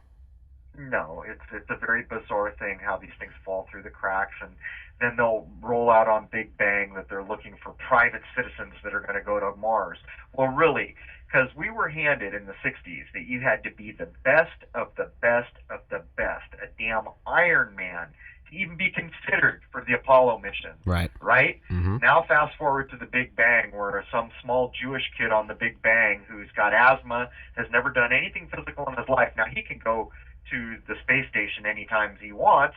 Fast forward a little beyond that, and NASA is asking private citizens to go ahead and apply for this Mars mission because anyone can do it, right? You don't have to be anyone special. And yet, they make these announcements in conjunction with the movies that are being released. If you go look at the announcement for, oh, yep, we're pretty sure Mars has water, that was released on a Monday. That Friday, Matt Damon's movie The Martian was released. Yep. They are all complicit in this game, this media game. No, totally. And you got to wonder, they're putting out this idea of going to Mars, and you're not coming back. Like it's a one-way trip. That tells me a lot of very interesting things right there. Yeah, it doesn't worry me at all because I know for a fact nobody's ever going, and I'll take any bet anyone wants to put on it that mission will never happen. Although, here's a scary thought. For those of us who have seen the movie Gravity, now if you took that movie and showed it to someone who didn't have any way to get information, about our world, they would believe wholeheartedly every inch of that footage was shot in space. It's that good. So you got to wonder at what point do they really start, doing these missions to Mars where it's all done in a Hollywood studio at the level like a movie Gravity was done. And it almost seems like they're going to get to the point of space reality shows. Just, hey, here's these people on the space station doing this. Here's people on the moon doing this or on Mars. And it's all Looney Tune. It's ridiculous. Right. It's exactly right. And the problem is that the majority of our planet is still asleep. And that needs to change. Everything we've talked about here today is based on mind. Our reality, our world is created by my mind, your mind, all of our minds. And to change this system, there's no need for a war. There's no need for violent revolution. All that is needed is for people to change their minds. Because this whole house of cards falls to the ground the minute that happens. You've been convinced something is true that is not true. The moment that you realize it is not true and you change your mind, the power of the original lie has been diminished. No, you're completely correct. And I invite everyone out there to look at everything with an open mind. Indeed. Challenge it all. That's what this is supposed to be about. And yet we've become this very gross community of people on this planet where not only do we not recognize anything subtle because we've been trained that way, we take the word of some other person or group or officialdom to define our reality. We have been taught, don't look for yourself because these people have already told you what it is. It is time to reverse that. Look at it for yourself, challenge it, and man, right out of the gate, you're going to find problems with so many of the things you accepted as gospel. Nope, you're absolutely correct. I guess as we're winding down here, that the best thing we can say to anyone is do your own homework and make your own conclusions because you're going to find a lot of the same things we are. That's right. There is no substitute for firsthand observation. And just because someone told you something is true, just because you grew up hearing it a lot, just because it was written in a textbook, that does not guarantee you anything. When you go out and observe for yourself, that does guarantee you something. It tells you that your own mind, your own senses, your own observations have given you real-time data that can then mean something concrete. Absolutely. Well, I wanted to thank you so much for the time you've given us today, and I think this was an incredibly interesting and detailed interview, and hopefully we could do it again sometime. Hey, man, just say the word and I'll be there. Awesome. Do you want to, let's talk about your YouTube channel and anything else you're working on right now? Well, people who are interested in seeing the lunar wave or the endless line of amazing things that have been shot through my telescope can go to Crrow777, Crrow777 on YouTube. That is my main public interface. And in this month, February of 2016, I will be launching a podcast. Half of that will be free to the public. The other half will be for $5 paid membership. Members will help me serve my own video free of the YouTube constructs, and it will also allow us to have an adult conversation free of trolls where people have full access to me and all the work that I've done. So we absolutely want to support you and everything you're doing, because you're one of the few people who you're not even putting any labels on anything. You're just doing the research, putting it out here and say, this is what I found. I'm just here to challenge the construct. It's time for a change, and I hope that I can help people change their minds in a way that challenges the house of cards we've been handed. Absolutely. So we need to support people like you. Thank you so much for being here. Hey, thanks so much, bud. Very fascinating interview with Crow. I invite everyone to check out his YouTube channel and his upcoming podcast. If you want to contact this show, you may do so at secretsofsaturn@gmail.com.